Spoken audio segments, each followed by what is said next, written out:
Buenas, hoy vamos a hablar sobre la narración. Perdón, la costumbre. Buenas, hoy vamos a hablar sobre la narración, ¿vale? Te voy a contar un poquito de cositas así de la narración, así que me vea tú la boca. Son míos, los dientes son míos enteros. La narración es el relato de unos hechos que le ocurren a unos personajes en un tiempo y lugar concreto, determinado. ¿Cuáles son los elementos que intervienen en la narración? Pues ahora mismo te los voy a contar. Mira, en la narración lo primero que nos encontramos es un narrador. El narrador puede ser interno, si es uno de los personajes que cuenta la historia y que vive la historia, o externo, si es alguien que no interviene dentro de esa historia. Si es interno, contará las cosas en primera persona, porque le ocurren a él o él vive esas cosas que está contando, y si es externo, contará las cosas en tercera persona, porque no es un personaje que esté dentro.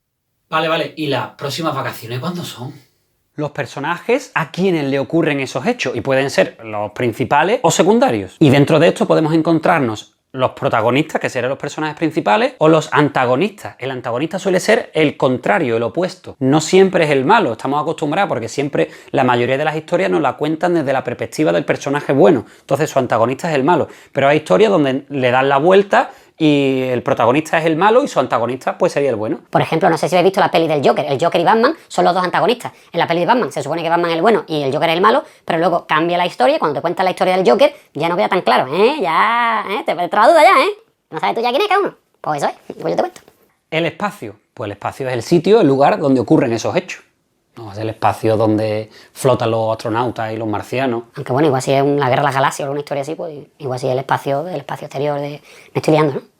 El tiempo es el momento en el que ocurre esa historia que se está contando. Tenemos dos tipos de tiempo, el tiempo interno y el tiempo externo. El tiempo externo te dice cuándo ocurren las cosas y el tiempo interno lo que duran esas cosas.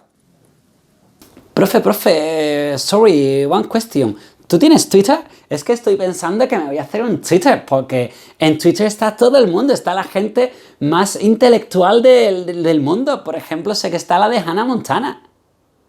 Y está también esta que la Rosalía, con la uña toda torcida. Profesor, ¿Twitter qué es? Yo no sé qué dice este tío. La acción son los hechos narrados, esas cosas que se están contando, y suelen presentarse de la siguiente manera. Normalmente nos encontramos que se cuenta con una estructura clásica. En el planteamiento, pues se presentan esos personajes, los conocemos. En el nudo se meten en un problema, ocurre un conflicto, y por último en el desenlace lo que hacen es que quitan ese problema, desenlazan ese nudo y resuelven el conflicto que se ha creado. Y se le llama trama a la manera en la que se organiza todo, el planteamiento, el nudo y el desenlace.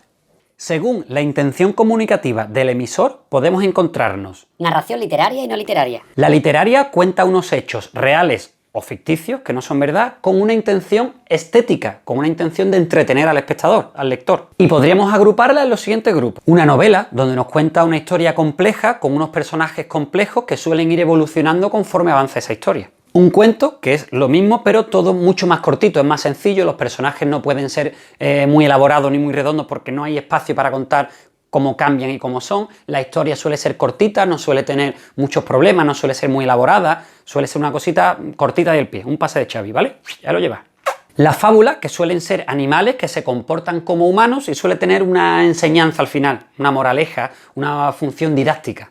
La leyenda, que lo que hace es que mezcla hechos reales con hechos imaginarios, con hechos ficticios o fantásticos, y de esa manera pues crea una historia que hacen pretender que sea creída. Y la epopeya suele ser una narración extensa que se cuenta en verso y que lo que hace es que narra los hechos de unos héroes vinculados a los valores de un pueblo. Podríamos considerar que antiguamente se contaban las grandes historias en epopeyas, y tenemos la narración no literaria, que lo que hace es que cuenta unos hechos con la intención de informar, no de entretener. Aquí solemos encontrarnos textos periodísticos que lo que hacen es que cuentan algo porque sea de importancia, de interés general, de una trascendencia que haga que todo el mundo quiera saber de qué está hablando, de qué trata. Podríamos decir que dentro de esto está la noticia, que lo que hace es eso, que cuenta unos hechos de interés general con la finalidad de informar. El reportaje, que narra las circunstancias de unos hechos concretos. Y la crónica, donde el autor lo que hace es que además de contar lo que ha vivido, pues cuenta su propia opinión y su propia experiencia dentro de esos hechos. Claro, eso está claro. Y ya está, y ya no te cuento más nada porque a lo tonto no se me ha hecho tarde, se me ha hecho un huevo de tarde. Qué malo, ¿no? Mira, me voy.